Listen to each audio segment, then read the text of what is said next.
Thank you. ఇది ఎవరి విగ్రహమో నీకు తెలుసా? ఈ విగ్రహం డాక్టర్ భీమ్రావ్ అంబేద్కర్ గారిది. మరి డాక్టర్ భీమ్రావ్ అంబేద్కర్ ఎవరో చెప్పు. మన భారత రాజ్యాంగాన్ని రాసిన వారు ఆయనే. Very good. ఇంకా ఏం తెలుసు ఆయన గురించి? మాకు స్కూల్లో కేవలం ఇంతే నేర్పించారు. ఓ, ఎవరి కారణంగా ఇవాళ నువ్వు వర్షం నుండి తప్పించుకున్నావు, అలాగే ఎవరి రాజ్యాంగం కారణంగా దేశమంతా సురక్షితంగా ఉందో అటువంటి ఆయన గురించి నీకు ఇంతే తెలుసా? అలా రాసిందే ఓ చరిత్ర కావాలి. నేను నమ్మే సిద్ధాంతం ఏమిటంటే అది స్వతంత్రం, సామాజిక సమానత్వం, అలాగే సోదరభావం నేర్పుతుంది. నాయకుడే అవసరం లేని సమాజం ఎప్పుడు ఏర్పడుతుంది అంటే అది ప్రజల మధ్య జాతి, ధర్మం లేదా వారి రంగుల మధ్య తేడాలను మరచి వారిలోని సామాజిక సోదరభావానికి గొప్ప స్థానాన్ని మనం కల్పించగలిగినప్పుడు. ఈ దేశం గనక సంతోషంగా ఉండాలి అంటే, అన్నింటిలోనూ ప్రగతి సాధించాలనుకుంటే అప్పుడు బాబాసాహెబ్ గారి ఆలోచనను అనుసరించాల్సిందే.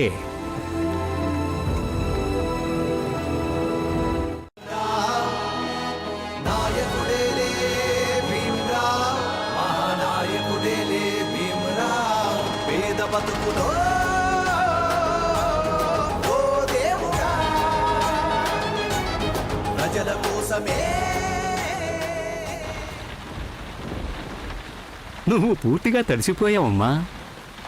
బాబాసాహెబ్ కూడా తడుస్తున్నారు కదా, మనం ఎందుకు తడవకూడదు? ఈ వర్షంతో బాబాసాహెబ్కి ఉన్న బంధం అటువంటిదమ్మా. అది కూడా అప్పుడు అకాల వర్షాలు పడటం మొదలుపెట్టాయి. అది ఏప్రిల్ 14. చాలా నొప్పిగా ఉంది, నా నొప్పిగా ఉంది.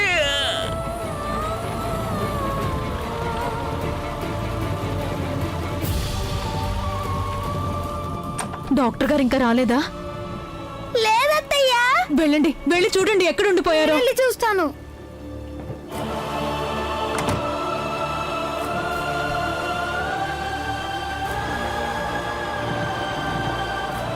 అమ్మా, అమ్మా, తలుపులు తెరవండి అమ్మా. సుబేదార్ గారు ఏంటి ఇలా వచ్చారు? అమ్మా, నా భార్య కాస్త త్వరగా రండి అమ్మా. త్వరగా త్వరగా అమ్మా. మీరా? డాక్టర్ అమ్మ రాలేదా? లేదు, అమ్మ వచ్చింది. అమ్మ మీరు లోపలికి రండి, చాలా బాధపడుతుంది చూడండి.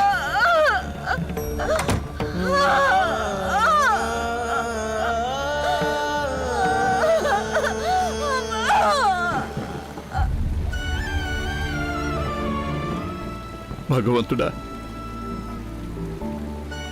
రక్షించు తండ్రి. ఇప్పటికే 8 మందిని ముందే తీసుకెళ్లిపోయా. 14వ తీసుకెళ్లకు. తనని ప్రాణాలతో వదిలే. అయిపోతుంది, అయిపోతుంది.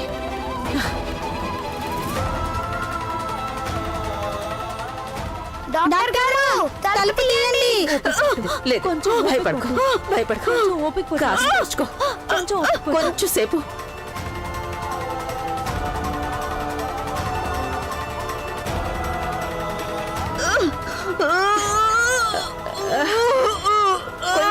కొంచెం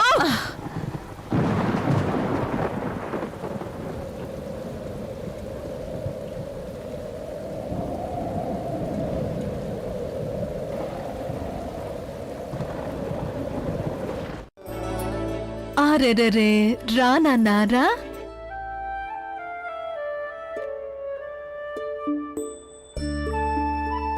నేను వీడి పేరుని ముందుగానే ఆలోచించాను. ఎంత పోరాడి బయటకొచ్చాడు వీడు. అందుకే భీమాబాయి కొడుకు భీమయ్యాడు. నాకు కూడా ఇవ్వు, తనని అడుగుతాను. తను వచ్చి రాగానే తుఫాన్ అసలు ఎలా ఆపేశాడని. జాగ్రత్త అన్నయ్యా.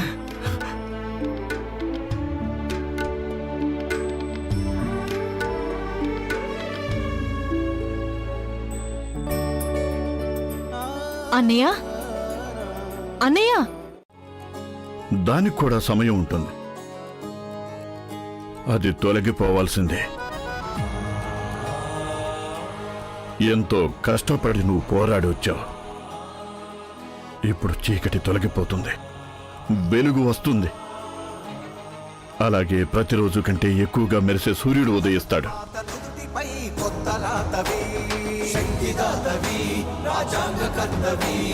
నువ్వు కన్న స్వప్నం సమానతే కదా, సమస్త జనులకి చరిత్ర నీ కథ. భరతమాత నుదుటిపై కొత్త రాతవి, నువ్వు కన్న స్వప్నం సమానతే కదా. ఉన్నప్పుడే వినడం మొదలు పెడతారు. మనం వినడానికి నేర్చుకోవడానికి ఆలస్యం ఎందుకు? మంచి విషయాలు వింటే మంచి సంస్కారం వస్తుంది. ఇప్పటి నుండి వింటేనే ప్రయోజకుడవుతాడు. మీరేమనుకుంటున్నారు? ఇంత చిన్న వయసులో జ్ఞాని మహాత్ముడైపోవాలనా? ఎందుకు అవ్వలేడు? అన్నిటికంటే జ్ఞానం గొప్పది. నేను నా భీమ్కి జ్ఞానం ఇవ్వడంలో ఏ లోటు రానివ్వను. చూస్తూ ఉండు, ఏదో ఒకరోజు మన భీమ్ చాలా గొప్ప జ్ఞాని అవుతాడు.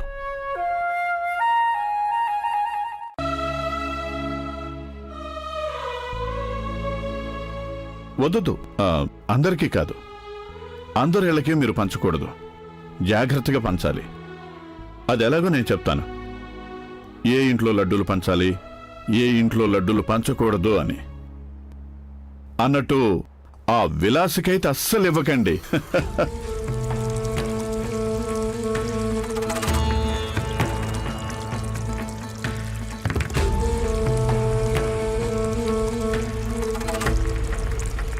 కానీ నాన్నగారు, అందరికీ లడ్డు ఎందుకు పంచకూడదు? ఏ ఇళ్లలో తీపంటే ఇష్టమో మనం ఆ ఇళ్లలోనే లడ్డూలు పంచాలి. సరేనా? వెళ్ళండి.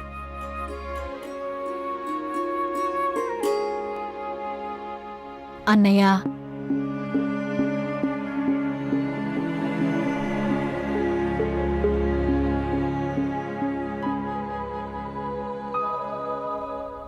నాకు అస్సలు ఇష్టం లేదు. పిల్లలు సంతోషంగా వెళ్ళినప్పుడు కొంతమంది ప్రవర్తన వల్ల వాళ్ళ మనసు బాధపడుతుంది కదా. వాడు తీసుకెళ్లిన లడ్డూలను నిరాకరించి పంపకూడదు.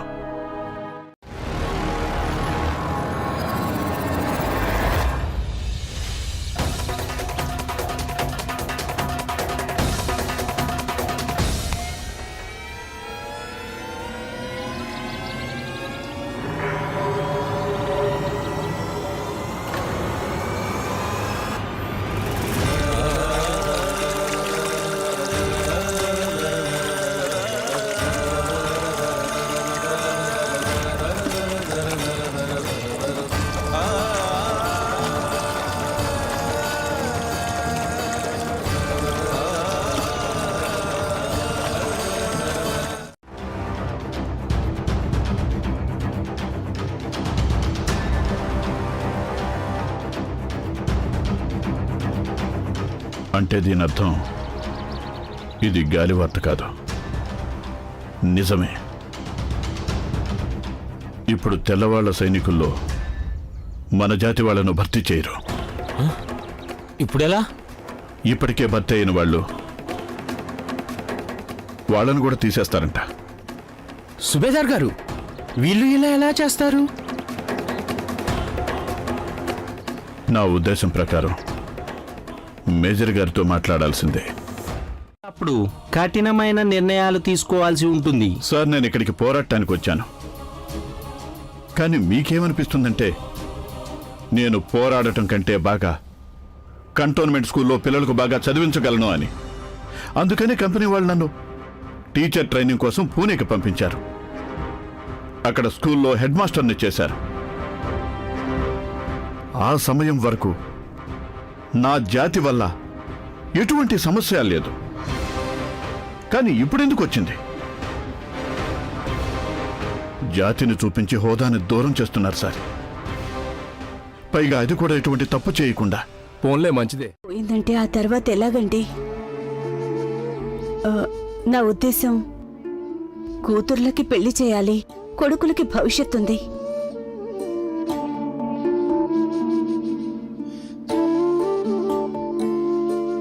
మీరు భీమాని చదివించాలనుకుంటున్నారు కానీ భీమా ఇంకా చిన్నపిల్లాడు కదా. మనం ఎలా ఇవన్నీ? ఈ యూనిఫామ్ లేనప్పుడు అప్పుడు ధైర్యం ఉంది. ఇప్పుడు ఈ యూనిఫామ్ వెళ్ళిపోయిన తర్వాత కూడా నాకు ధైర్యం ఉంటుంది. మొదలవుతుందో అప్పుడు చింతించక తప్పదు. అయినా నీకు తెలుసా, నాకు కంగారుగా అనిపించినప్పుడు నేనేం చేస్తుంటానని?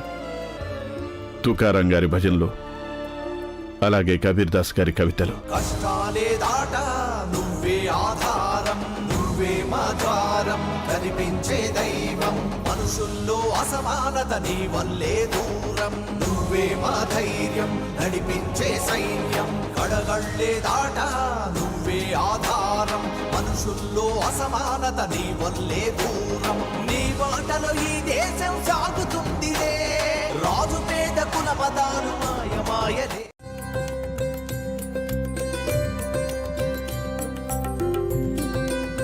నానా వెళ్దామా?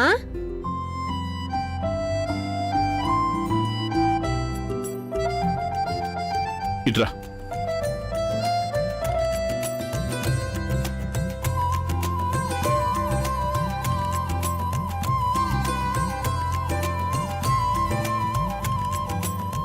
నాన్న నేను అద్దంలో చూసుకుని రానా ఎలా కనిపిస్తున్నానో?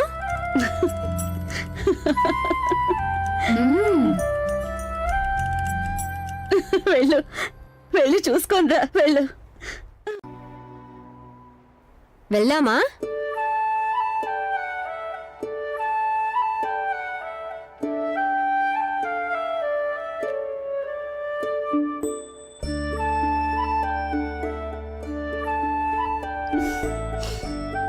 ఈ చేతికర్ర, పుస్తకం ఇవెందుకు?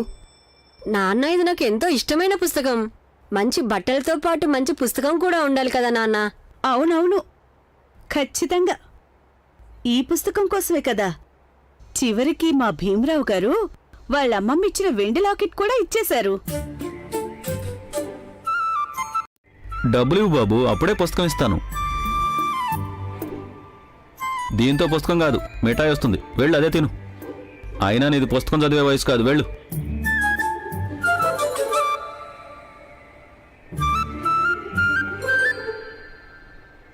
దీన్నిస్తే నాకు పుస్తకం ఇస్తావా?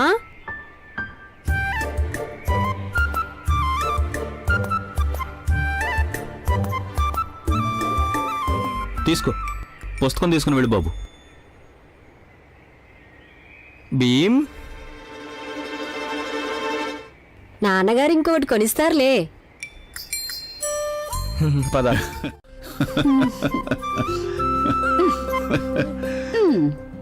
మీరు మీ కొడుకు ఇద్దరు గొప్పవాళ్లే.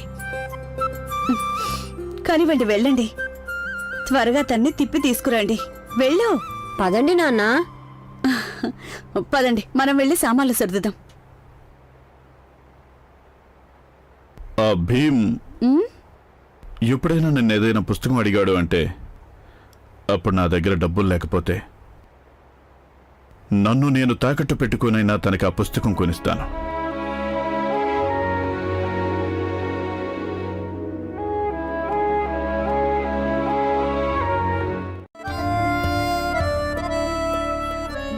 కొట్టనా? వద్దు.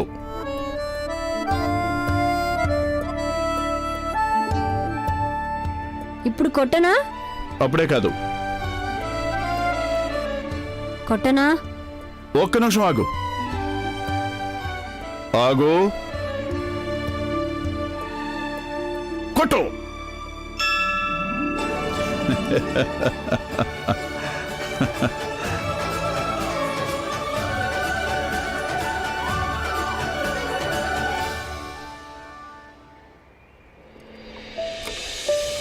రామ్ జీ.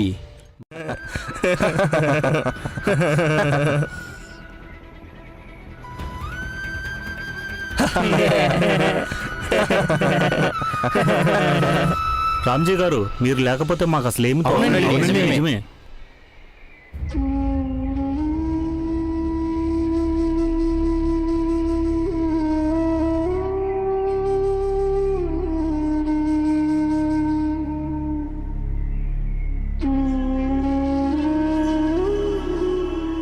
మీరు వెళ్ళండి, నేను వస్తాను.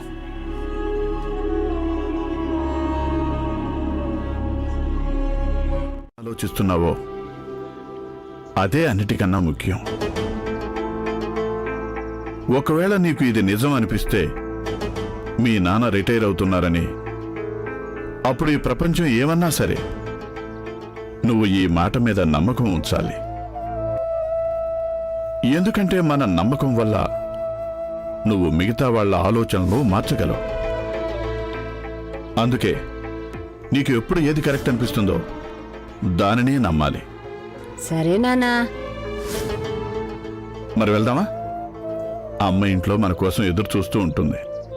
మనం బయలుదేరాలి కదా, పద.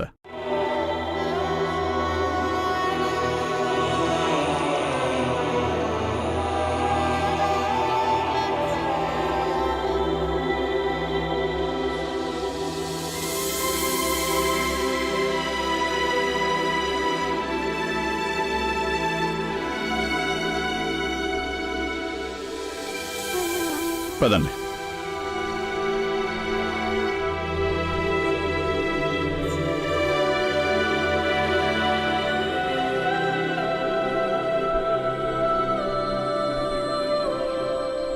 ఈ ఇంటిని శుభ్రంగా కడిగేయండి, అలాగే ధూపం కూడా వేయండి.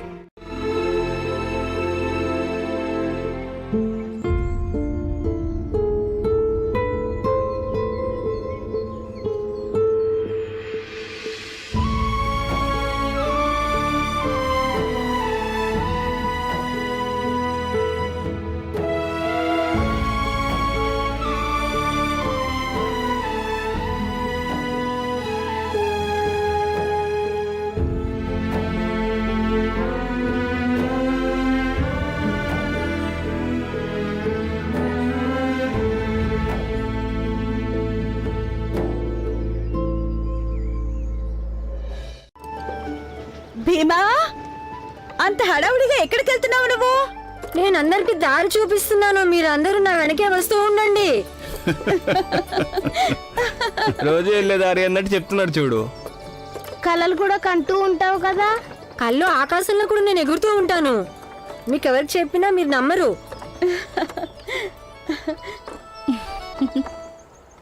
చూసారా, మీ అబ్బాయి కలల ఆకాశంలో ఎగురుతూ ఉంటాడంట. మన అబ్బాయి సరైన దారిలోనే వెళ్తున్నాడు. చూస్తూ ఉండు, ఏదో ఒక రోజు ఆకాశాన్ని అందుకుంటాడు. ఈ ప్రపంచంలో అందరికీ దారి చూపిస్తాడు.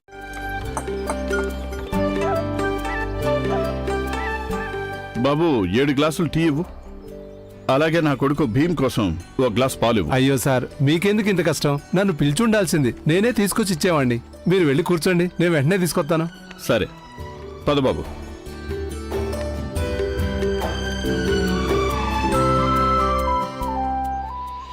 కూర్చో.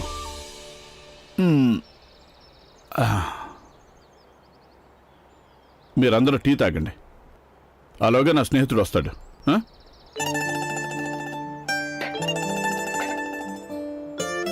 ఇక్కడ అందరూ కలిసిపోతారు. ప్రయాణంలో ఎటువంటి ఇబ్బంది కలగలేదు కదా? లేదు. దయచేసి నన్ను క్షమించు, రావడానికి కాస్త ఆలస్యమైంది. మరేం పర్వాలేదులే, మేం కూడా అలసిపోయాం కదా, కాస్త విశ్రాంతి తీసుకున్నాం. అందరూ టీ తాగుతున్నాం. త్వరగా కానివ్వండి పిల్లలు, అందరూ త్వరగా కానివ్వండి. వాళ్ళు ఇతని చుట్టాలా ఏంటి? అతడు మాట్లాడే విధానం చూస్తుంటే అలాగే అనిపిస్తోంది. పదండి. రా బాబు. ఇలా చూడు బాబు, నేను ఎదురుగానే ఉంటాను, మళ్ళీ వచ్చి మీ డబ్బులు ఇచ్చేస్తాను.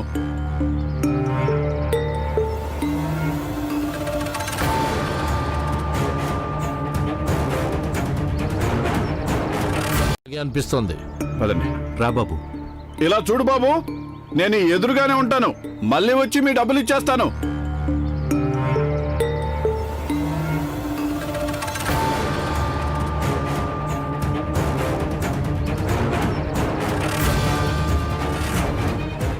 మంగేష్, నువ్వు వీళ్ళకి టీ ఇచ్చావా? వీళ్ళకి? అరే ఏం చేయను, నేను మోసపోయాను. వాళ్ళు మంచి బట్టలు వేసుకుని వాళ్ళ జాతిని దాచిపెట్టారు. నేను వీళ్ళని గొప్పవాళ్ళనుకున్నాను. మనం ఎవరినీడ పడకుండా పారిపోతాం వాళ్ళని ఊహించలేదు. నేను వీళ్ళని వదిలిపెట్టను. మీరు అలా చూస్తూ ఉండండి, నేను వదిలిపెట్టను. చాలా హుషారైన పిల్లాడు. రామ్జీ ఈ వయసులో పిల్లలు పుస్తకాలకు దూరంగా పారిపోతుంటారు, కానీ తనకు పుస్తకాలంటే అంత ఇష్టమా? ఏదో ఒకరోజు తను మీ అందరికీ మంచి పేరు తీసుకొస్తాడు.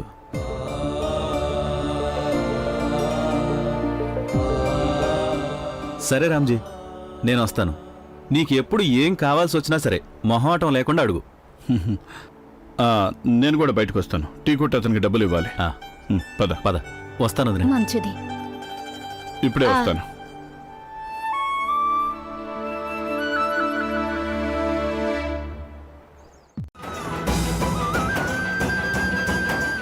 దాన్ని నీ కొడుకు ముట్టుకున్నాడు, పారేయాల్సి ఉంటుంది. త్వరగా 2 రూపాయలు ఇచ్చి ఇక్కడి నుంచి వెళ్ళిపో. ఇవో. ఇంతకీ నువ్వేంటోడివే?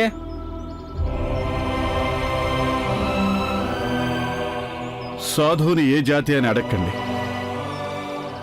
జ్ఞానం గురించి తెలుసుకోండి. బాగుంది. నేను విన్నాను కలియుగంలో ప్రతి ఒక్కరూ వేదాలు వల్లిస్తారని. ఇవాళ చూశాను. కలియుగం అండి ఇది, కలియుగం, ఘోర కలియుగం.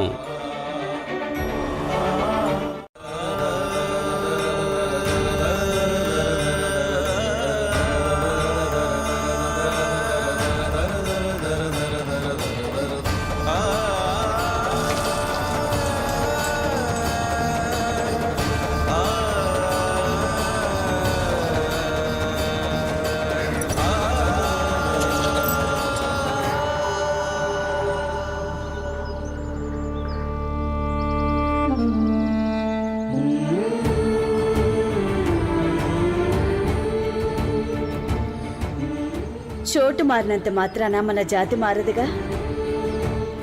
జాతి మారకపోవచ్చు. చూసారా వదినా, ఆ అవకాశం దొరికితే చాలు కొడుకును పొగట్టం మొదలు పెట్టేస్తారు. అంటే నేను ఊరికే పొగుడుతున్నానా ఏంటి? నా కొడుకు లక్షణాలను చూసిన తర్వాతే కదా పొగుడుతూ ఉంటాను. నీకు తెలుసా, ఎప్పుడైతే నేను శిక్షకుడి ట్రైనింగ్ కోసం పూణేకి వెళ్ళానో అప్పుడు నేను గొప్ప గొప్ప వాళ్ళని కలిశాను. వాళ్ళు తరచూ చెప్తుండేవాళ్ళు, చూస్తూ ఉండు రామ్జీ, మన ఇంట్లో కూడా వజ్రం పుడుతుంది, అది మన చీకటిని పూర్తిగా తొలగిస్తుందని. కానీ తినడం అయితే అందరం తింటున్నాం కదా, మరి కేవలం ఆడపిల్లలు మాత్రమే వంట పనులు ఎందుకు చేయాలి? నీ మెదడులోకి ఈ విషయాలన్నీ ఎక్కడి నుంచి వస్తాయి భీమా? ఎవ్వరూ ఆలోచించనివి భీమరావు ఆలోచిస్తాడు. ఇందులో తప్పేముందమ్మా? లేదు బాబు, అస్సలు తప్పేం లేదు. ఒక పంచే, మీ అన్నయ్యల్ని నాన్నని తీసుకుని వంటగదిలోకి వెళ్ళి నీకు ఏది నచ్చితే అది వండుకొని తిను. వెళ్ళు. పదన్నయ్యా. చూడు భీమ్, నన్ను ఇలాంటి వాటిలో ఎరిగించకు. నేను ఇలాంటి పనులు అస్సలు చేయను. నేను కూడా చెయ్యను. ఇప్పుడు వదిలే భీమ్, అన్నయ్య రాకపోతే ఏంటి, మనం ముగ్గురం కలిసి వంట చేసుకుందాం. ఏం చేసినా పర్లేదు, తింటాను. సరే అయితే. కానీ తను ఏదైనా నేర్చుకుంటానంటే మాత్రం ఆపొద్దు. సరే, నేను ఆపను. మీరు మాత్రం సాయంత్రం వచ్చేటప్పుడు వంటకు కావాల్సిన సామాన్లు తీసుకురండి. అలాగే వదిన కోసం ఒక చీర. తన దగ్గర 2-3 చీరలే ఉన్నాయండి. ఆవిడేం చెప్పలేదు, మనకైతే తెలుస్తుంది కదా. మర్చిపోకుండా తీసుకురండి. అరే, అవేం వద్దు, ఇప్పుడు అవేం అవసరం లేదు. అసలే చాలా ఖర్చులయ్యాయి. అంతా సర్దుకున్న తర్వాత అప్పుడు తీసుకురావచ్చు. ఒక చీర తీసుకొస్తే ఏమి నష్టం ఉండదు. నేను ఇవాళ తీసుకొస్తాను. అది కాదు వదినా, ఇప్పుడు చీర తీసుకురమ్మని ఎందుకు చెప్పావు? వదినా వదినా ఉంటారు, మీరిద్దరు నన్ను ఎంత బాగా చూసుకుంటారంటే నాకు అసలు ఎప్పుడు ఏ విషయంలో కూడా ఎటువంటి లోటు అనిపించడం లేదు. మీరిద్దరూ నన్ను పిల్లల్ని చూసుకుంటున్నట్టుగా చూసుకుంటున్నారు. దయచేసి అలా అనకండి వదినా. ఎందుకు ఇలా మాట్లాడుతున్నారు మీరు? ఈ ఇంటి మీద నాకంటే మీకే ఎక్కువ హక్కు ఉంటుంది. అయినా మేమేం చూసుకుంటున్నాం మిమ్మల్ని. మీరే మా పిల్లలందరినీ చక్కగా పెంచారు. నాకైతే అసలు తెలియనే లేదు వీళ్ళందరూ ఎప్పుడు ఇంత పెద్దవాళ్ళయ్యారు. నేను ఒంటరిగా ఏం చేయలేకపోయేదాన్ని. మీరే ఇంతవరకు నాకు అండగా నిలబడ్డారు వదినా.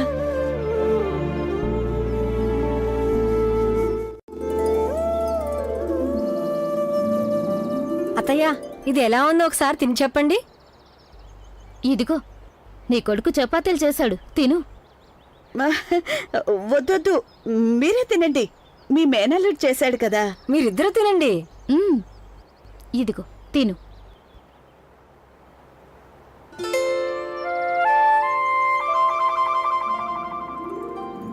ఇంత చక్కటి చపాతీ ఎలా చేసావు నువ్వు? చేతులతో. ఇదిగో నువ్వు కూడా తిను. అన్నా నాకు విషయం చెప్పు, ఈ వ్యక్తి ఎవరో నీకు తెలుసా? లేదు లేదు, నేను ఇంట్లో ఒక మైదానం ఉంది కదా, అక్కడ పిల్లలందరూ ఆడుకోవడం నేను చూశానమ్మా. వెళ్ళనివ్వండి నాన్న. సరే అయితే నువ్వు వెళ్ళు. ఒకవేళ బయట నుండి ఎవరైనా పేరు అడిగితే నువ్వేమని చెప్తావు? నేను వాళ్ళకి నా పేరు చెప్తాను, భీమరావు సత్పాల్. కాదు, భీమ్రావ్ అంబావాడేకర్. భీమరావు అంబావాడేకర్ అంటే నా పేరు అదేనా? భీమ్రావ్ అంబావాడేకర్.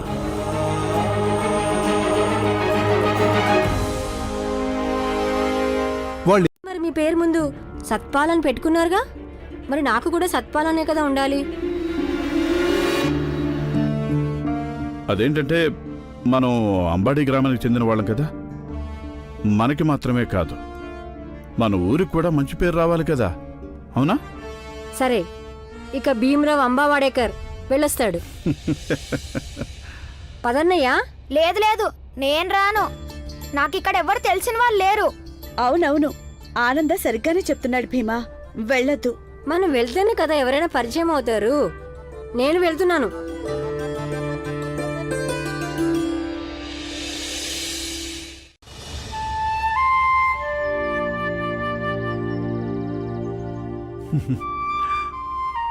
నీకు మొక్కలు నాటడం ఇష్టం కదా? చూడు బాబు, నీకు ఏది ఇష్టమో అదే చెయ్యి. ఒకవేళ అలా చేసేటప్పుడు నీకు ఇష్టం లేనిది ఏదైనా సరే చేయాల్సి వచ్చింది అంటే అప్పుడు అది కూడా చెయ్యాలి. కానీ పూర్తి శ్రద్ధ అలాగే నిష్ఠతో చెయ్యాలి. నాన్న, మీరు చెప్పే చాలా మాటలు అసలు నాకు అర్థం కానే కావు. ఏం పర్వాలేదు నాన్న, జీవితంలో నీకు ఎప్పుడైనటువంటి పరిస్థితి వచ్చింది అనుకో, అప్పుడు నీకు మీ నాన్న మాటలు తప్పక గుర్తుకొస్తాయి. అవి నీకు సహాయపడతాయి కూడా. బాల్ మురికి నీళ్ళలో పడిన ప్రతిసారి కడిగిస్తూ ఉండు. ఇది ఒక ఆటే ఏంటి? అవునవును, ఇది కూడా ఆటే కదా. పదండి పదండి.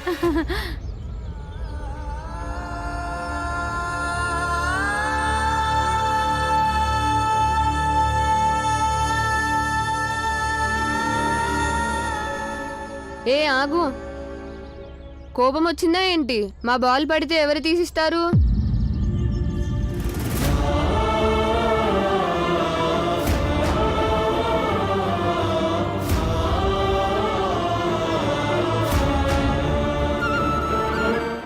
వెళ్ళండి. రానా. అరే మళ్ళీ ఏంటి? బీన్ తన భోజనం డబ్బా మర్చిపోయాడు. ఒకవేళ ఆకలి మొదలైందనుకో నాన్నమ్మ గుర్తుకొస్తుంది. కాని వాడు చదువుకోవడానికి వెళ్తున్నాడు, నానమ్మని తలుచుకోవడానికి కాదు. పదండి నాన్న, పదండి, ఆలస్యం పదండి. అవుతుంది. మంజుల, లోపల మురికి బట్టలు పడేసున్నాయి, అన్నీ తీసిపెట్టి ఉతకడానికి వేయాలి. వెళ్ళు.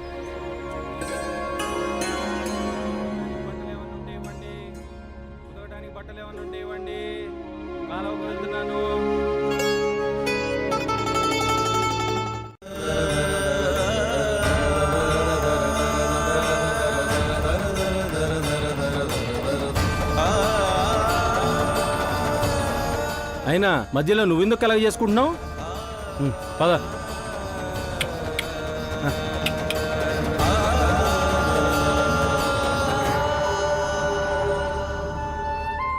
తులసా, మంజుల, ఏం పర్లేదు, మనం ఉతుక్కుందాం రండి.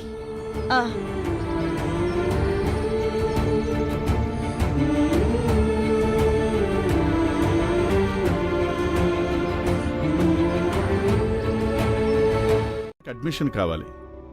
ఇంతకు ముందు మా క్యాంటోన్మెంట్ స్కూల్లో చదువుకున్నారు. అలాగా, మాంగ్ కంటోన్మెంట్ స్కూల్లోనా? అవును.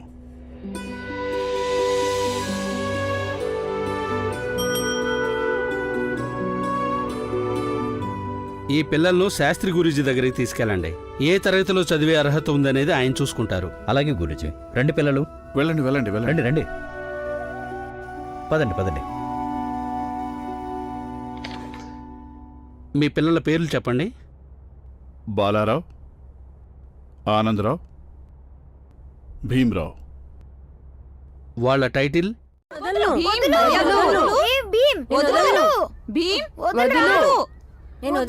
చెప్తున్నాను కదా.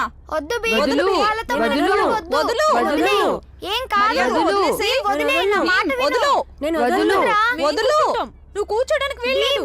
పట్టుకు వదిలేయ్. లేదు, ఈ తరగతిలో నాకు కూడా అడ్మిషన్ దొరికింది. నేను ఇక్కడే కూర్చుంటాను. నీ గురించి మాకు బాగా తెలుసు. నువ్వు మాతో కూర్చోడానికి వీల్లేదు. కాలువలో నుండి బాల్ తీసిన వాడితో మేము కూర్చోము. వదులు. నేను ఇక్కడే కూర్చుంటాను, ఇక్కడే చదువుకుంటాను. మర్యాదగా వదిలేసి. వదులు. నేను వదలను. నేను వదలను. మర్యాదగా వదిలేసి. నేను వదలను.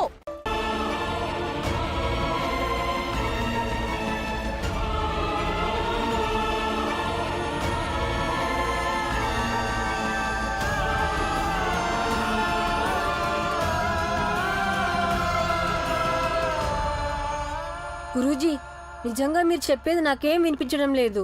అసలు నాకు అర్థం కావడం లేదు. ఎంత వినిపిస్తుందో అంతే సరిపోతుంది. చదువుకుని నువ్వు బారిస్టర్ అవుతావా ఏంటి? నీకు అన్ని స్పష్టంగా వినిపించడానికి.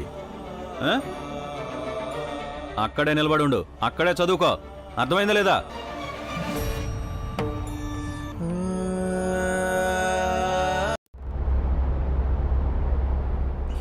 ఇప్పటిదాకా ఎక్కడికి వెళ్ళావు? నాన్న, నన్ను కూడా లోపల ఎవ్వరు కూర్చొనివ్వలేదు. అన్నయ్య, రేపటి నుంచి మనం తరగతి లోపలే కూర్చొని చదువుకోవాలి. నాన్నగారు ఏం చెప్పారంటే ఇదేమన్నది మొట్టమొదటి పరీక్ష. ఇక ఇందులో మనం విజయం సాధించాలి.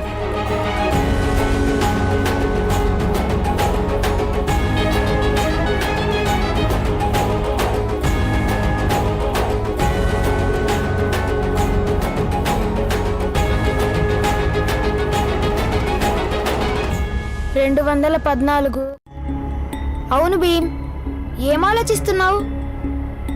అదే, రేపు మనం తరగతి లోపల కూర్చొని చదువుకోవాలి కదా.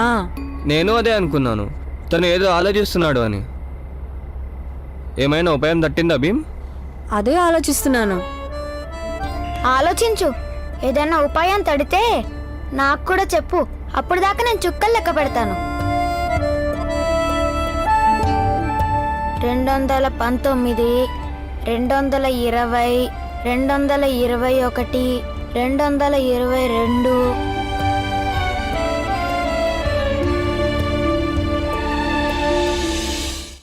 అతనికి గట్టిగా చెప్పు, ఇక్కడ ఇవన్నీ కుదరవు అని. ఇక్కడ పుట్టినప్పుడు ఏ కులంలో పుట్టాడో చచ్చేంత వరకు ఆ కులం వాడే అవుతాడు. అందరిలాగా మీరు కూడా గొప్పవాళ్ళు కావాలని ప్రయత్నాలు చేస్తున్నారు కదా, వాటిని ఆపేసేయండి. అలాగే అతనికి చెప్పు, వాళ్ళకి చదువు చెప్పించాలన్న ఆలోచన మార్కోమని. అర్థమైందా? వెళ్ళు. వచ్చారు పెద్ద చదువుకోవడం కోసం. అసలు ఏమనుకుంటున్నారో వీళ్ళు?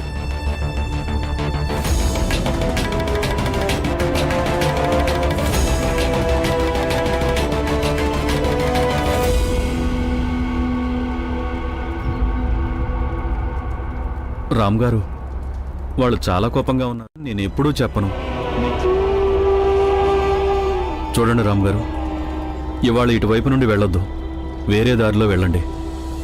పూర్ణచంద్, జ్ఞానానికి ఒకటే దారి ఉంటుంది. ఇకది వీళ్ళు కూడా తెలుసుకోవాలి. స్కూల్కి వెళ్ళే దారి ఇదే కాబట్టి మేము ఆ దారిలోనే వెళ్తాం. పదండి పదండి వెళ్దాం.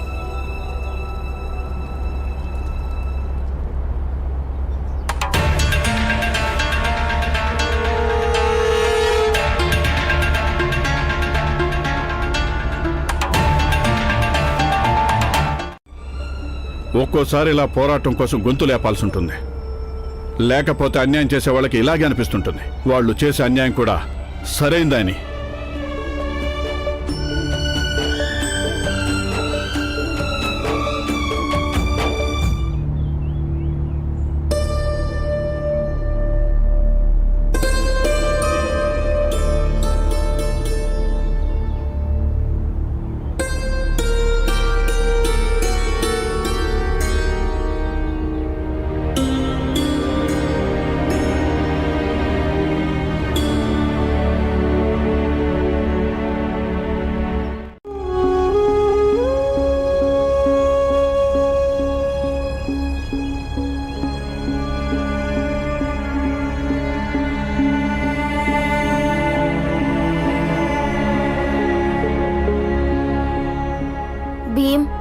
వాళ్ళు మనం లోపలికి రానివ్వరు. ఉపాయం ఆలోచించావా? లేదంటే కిటికీ దగ్గరే నిలబడాల్సి వస్తుంది. నాకు కూడా ఏవి అర్థం కావడం లేదు. నేను నా తరగతిలోకి వెళ్తాను. లోపలికి వెళ్ళడానికి మీకు ఏ దారి కనిపించినా సరే మీరు నాకు వెంటనే చెప్పండి, సరేనా?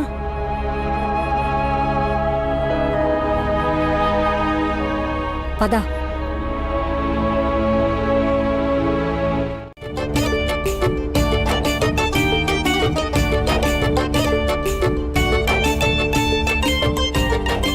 అరే ఏంటి నువ్వు చేస్తున్న పని? లే, మేము లోపలికి వెళ్ళాలి కదా.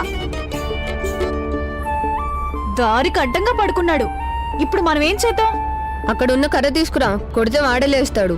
అయినా సరే నేను లేవనంటే లేవను. లే లే, మేము లోపలికి వెళ్ళాలి. లే, తొందరగా లే, మేము లోపలికి వెళ్ళాలి కదా. లే. తప్పండి. ఏమైంది? ఇదేంటి ఇలా పడుకున్నావు? ఇది పడుకునే చోట? గురూజీ ఏం చెప్పారంటే మమ్మల్ని బయట నిలబడి చదువుకోమని చెప్పారు కదా. కానీ బయట నుంచి ఏమీ కనిపించడం లేదు, ఏమీ వినిపించడం లేదు. అందుకే అయితే అందరు నాతో పాటు తరగతి బయట నిలబడి చదువుకోవాలి, లేదంటే నేను కూడా లోపలికి వెళ్ళి చదువుకుంటాను. అదెలా కుదురుతుంది? నువ్వెలా లోపలికి వస్తావు? పిల్లవాడు సరిగ్గానే చెప్తున్నాడుగా. అయితే పిల్లలందరూ బయటికి వచ్చి చదువుకుంటారు, లేదంటే ఈ పిల్లాడు కూడా లోపలికి వెళ్ళి చదువుకుంటాడు.